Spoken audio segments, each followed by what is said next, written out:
The North Atlantic in November 1942 was a graveyard that refused to stay quiet. Beneath the gray surface, where sunlight died before reaching the depths, German U-boats prowled with mechanical patience. Above, the sky hung low and hostile, pregnant with storms that could turn a destroyer into a toy in God's bathtub. And somewhere between those two hells, men lived and died on floating pieces of steel that the Navy called warships. Seaman Second Class James Patrick Callahan, Jimmy to everyone who mattered, had never seen the ocean before he enlisted. He came from Guthrie, Oklahoma, where the land stretched flat and endless, where dust was the enemy and water was salvation.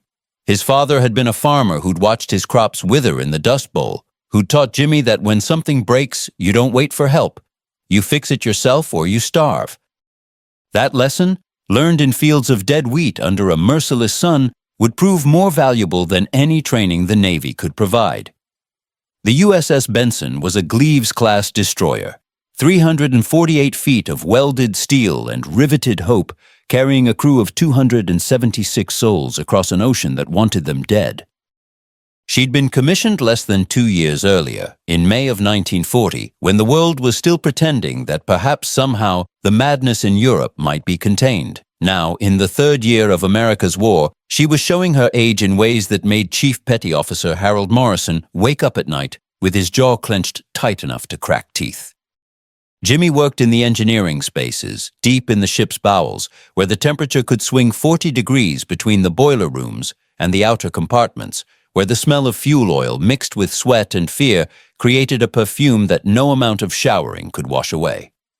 His official duty was maintenance on the auxiliary systems, the pumps, the valves, the unglamorous equipment that kept the destroyer afloat and functional. While gunners topside dreamed of shooting down German planes and the sonar operators hunted submarines, Jimmy crawled through spaces barely wide enough for his shoulders, checking pressure gauges and greasing fittings that most of the crew didn't even know existed. He was good at it, better than good. He had the kind of mechanical intuition that couldn't be taught, only recognized. He could hear when a pump's rhythm was wrong, could feel through the steel deck plates when a bearing was starting to fail. Chief Morrison had noticed this gift within 3 weeks of Jimmy coming aboard, had started giving him the complicated problems, the ones that made other machinists' mates scratch their heads and reach for the technical manuals. But on November 17, 1942, at approximately 1400 hours, Jimmy was thinking about none of this. He was thinking about his girl, Eleanor, back in Guthrie. She'd promised to wait for him, had given him a photograph that he kept wrapped in wax paper in his locker. In the photo, she was standing in front of the courthouse, wearing the blue dress she'd worn to his going-away dance, smiling in a way that made him forget, for just a moment, where he was and what he was doing. He was thinking about Eleanor when the torpedo hit. The USS Benson was part of Convoy SC-109, a collection of 43 merchant ships crawling across the Atlantic from New York to Liverpool, carrying everything from tanks to powdered eggs, from ammunition to letters from home. The convoy was protected by a screen of destroyers and corvettes, warships that circled the merchants like nervous sheepdogs, their sonar pinging constantly into the depths, listening for the sound of death. U-boats hunted in wolf packs now. The strategy had been refined by Admiral Karl Donitz into a brutal art form. Multiple submarines would gather around a convoy, wait until darkness provided cover, then attack simultaneously from different angles, overwhelming the escorts, creating chaos and slaughter. The previous month alone, the U-boats had sent over 600,000 tons of Allied shipping to the bottom. Men drowned in oil-slicked water. Men burned alive in their bunks. Men froze to death in lifeboats, watching their ship's stern rise into the air before sliding beneath the waves forever. The Benson had been lucky so far. She'd crossed the Atlantic 4 times since America entered the war, had depth-charged 2 suspected submarine contacts, had picked up survivors from a torpedoed British freighter whose captain had died with his hand still gripping the wheel. Her crew had learned to sleep in their clothes, to never feel truly safe, to understand that the ocean gave no warnings and took no prisoners. Lieutenant Commander Robert Hayes commanded the Benson with the kind of careful competence that didn't make headlines but brought ships home. 34 years old, a Naval Academy graduate who'd grown up in Maine watching fishing boats work the cold Atlantic waters. He understood the sea's cruelty in ways that textbooks couldn't teach. He rotated his crew carefully to prevent exhaustion, ran constant drills without being tyrannical about it, and had a gift for staying calm when everything around him was falling apart. He would need that gift very soon. The torpedo came from U-64, a Type Sebeki U-boat under the command of Captain Lieutenant Adolf Graef. She'd been stalking the convoy for 6 hours, staying deep during daylight, moving into attack position with the kind of patience that separated successful U-boat commanders from dead ones. Graef was good at his job. He'd sunk 11 Allied ships in the previous 8 months, had been awarded the Iron Cross First Class, and had developed a reputation for being both brave and lucky, two qualities that rarely coexisted for long in submarine warfare. At 13:47 hours, Graef gave the order to fire. 4 torpedoes leapt from U-6664's bow tubes, their electric motors humming as they arrowed toward the convoy at 44 knots, their course plotted to intersect with the predicted positions of 4 different ships. They were G7E torpedoes, each carrying 617 pounds of Sheswaller 36 explosive in their warheads, enough destructive power to break a merchant ship's back or blow a hole in a destroyer's side big enough to drive a truck through. 3 of the torpedoes missed. The convoy had zigged when Graef expected a zag, and those 3 weapons continued on until their fuel ran out and they sank harmlessly into the abyss. But the 4th torpedo, running slightly deeper than the others due to a minor flaw in its depth-keeping mechanism, struck the USS Benson on her port side, just aft of the forward fire room, at the waterline where the ship's anti-torpedo blisters offered minimal protection. The explosion was not the dramatic fireball that movies would later portray. It was a massive hollow thump that seemed to come from everywhere and nowhere, a sound felt more than heard, a physical blow that knocked men off their feet and sent coffee cups flying and made the entire ship shudder like a living thing in pain. The blast was followed immediately by the sound that every sailor fears more than fire, more than gunfire, more than anything. The sound of water rushing into spaces where water should never be. Jimmy was in the lower engine room when it happened, checking a lubricating oil pump that had been making a noise the day before. The explosion threw him against a bulkhead hard enough to split his lip, and stars burst behind his eyes. For a moment, maybe 2, maybe 5, time became meaningless. He didn't know where he was or what had happened. Then training took over, that endless repetition of drills that the Navy pounded into your skull until reaction became instinct. He keyed the sound-powered phone that connected him to Damage Control Central. "Lower engine room, this is Callahan.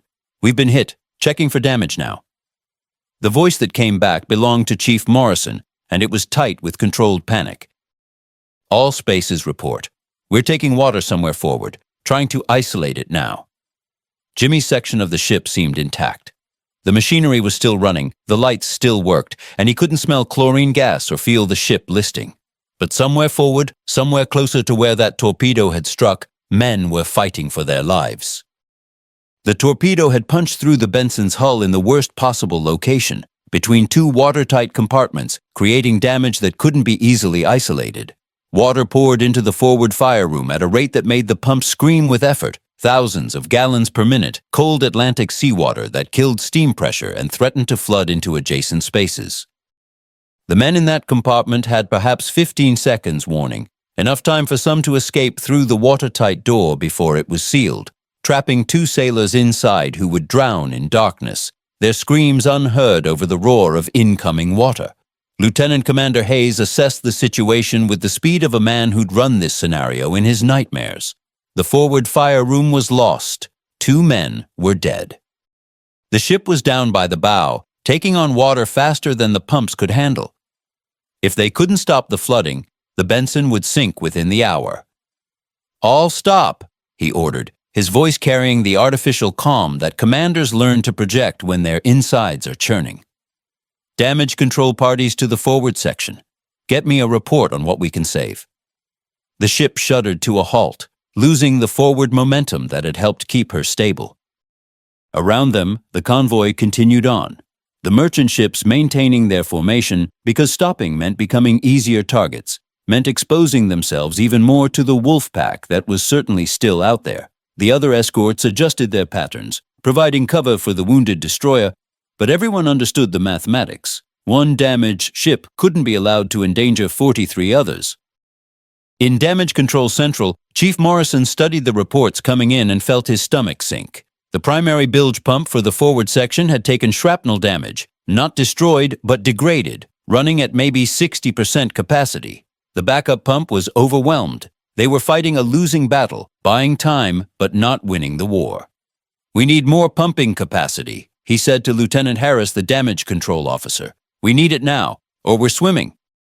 "What do we have?" Harris asked, knowing the answer would be bad. "Not enough," Morrison replied. "The portable pumps are already deployed. We're running everything we've got, and it's not making a dent." 20 feet below them, in a space so cramped that a man couldn't stand upright, Jimmy Callahan was coming to the same conclusion. He'd worked his way forward, following the sound of water, until he reached a compartment that was rapidly filling. Through a partially open, watertight door, held open by a securing dog that had been bent by the explosion, he could see the space beyond, where water sloshed against the overhead with each roll of the ship. The bent door was a problem that nobody topside knew about yet. It couldn't be fully closed, which meant water was spreading into compartments that should have been protected. Eventually, that water would reach electrical systems, would flood the steering gear, would drag the ship down by increments until she rolled over and took everyone with her. Jimmy stared at that bent door for a long moment, his mind racing through possibilities. He could report it, should report it, and let someone else figure out what to do. But he'd already heard the damage control reports on the sound-powered phone circuit.